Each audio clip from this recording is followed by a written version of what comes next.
Pressure cooker making process. Pressure cooker बनाने के लिए सबसे पहले एल्यूमिनियम के राउंड शीट ली जाती है। फिर इस राउंड शीट को एक हाइड्रोलिक प्रेस के नीचे रखा जाता है, जिसके बाद ये मशीन इस शीट को दबाकर कुकर के बर्तन का शेप दे देती है। इसके बाद इस बर्तन को फास्ट रोटेटिंग मशीन में फिक्स किया जाता है। यहाँ इस बर्तन को घिसकर उसकी फिनिशिंग की जाती है और एक टूल की मदद से इसका एक्स्ट्रा एल्यूमिनियम भी हटाया जाता है। और ठीक इसी तरह इस बर्तन को इस मशीन पर उल्टा लगाकर भी इसकी फिनिशिंग की जाती है। फिर एक कटिंग प्रेस मशीन की मदद से इस बर्तन के किनारों को एक स्पेशल डिजाइन में काट दिया जाता है कि इस पर ढक्कन को फिक्स किया जा सके। फिर इस बर्तन को एक मशीन पर रखकर इस पर हैंडल लगाने के लिए छेद कर दिया जाता है। फिर इन बर्तनों को उबलते हुए एक स्पेशल केमिकल के लिक्विड में डाला जाता है, जिससे कि एल्यूमिनियम मेटल की स्ट्रेंथ बढ़ जाए। कुछ देर यूं ही उबलते लिक्विड में पड़ा रहने के बाद इन बर्तन को इसमें से निकालकर ठंडा होने के लिए पानी में छोड़ दिया जाता है। अब बर्तनों को एक वायर की मदद से बांधा जाता है, स्विंगल और फिर से एक स्पेशल केमिकल में डालकर कुछ देर यूं ही छोड़ दिया जाता है, जिससे कि इन बर्तनों की चमक कई गुना तक बढ़ जाती है। इसके बाद काम शुरू होता है इन कुकर के ढक्कन बनाने का।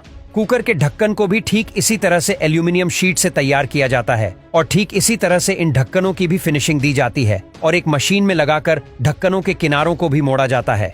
उसके बाद एक कटिंग मशीन की मदद से इनके किनारों को भी ठीक उसी बर्तनों की डिजाइन में काट दिया जाता है, ताकि दोनों किनारे आपस में जुड़कर लॉक हो जाए।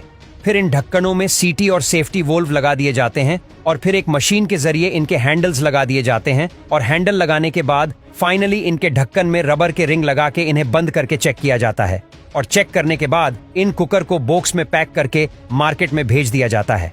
Number 2, oil can making process. Oil can बनाने के लिए सबसे पहले एक स्टील की शीट को एक कटिंग मशीन के जरिए 3 हिस्सों में काट लिया जाता है। फिर इस काटी गई शीट को एक रोलर मशीन में से गुजारा जाता है, जिसके बाद शीट राउंड शेप में आ जाती है। फिर इसके दोनों हिस्सों को एक वेल्डिंग मशीन के जरिए वेल्ड कर लिया जाता है। फिर इस राउंड शीट को एक प्रेसिंग मशीन में डालकर स्क्वायर शेप दे दिया जाता है। फिर इस स्क्वायर कैन के दोनों तरफ के किनारों को एक मशीन के जरिए बाहर की तरफ मोड़ दिया जाता है, स्विंग से ढक्कन लगाकर सील किया जा सके। फिर एक स्टील की शीट को इन स्क्वायर कैन के ऊपर रखकर एक मशीन के जरिए इन्हें वेल्ड कर दिया जाता है और फिर इसी तरह से इस कैन के ऊपर वाले हिस्से को भी इससे वेल्ड कर दिया जाता है, जिसके बाद ये ऑयल कैन पूरी तरह से बनकर तैयार हो जाता है।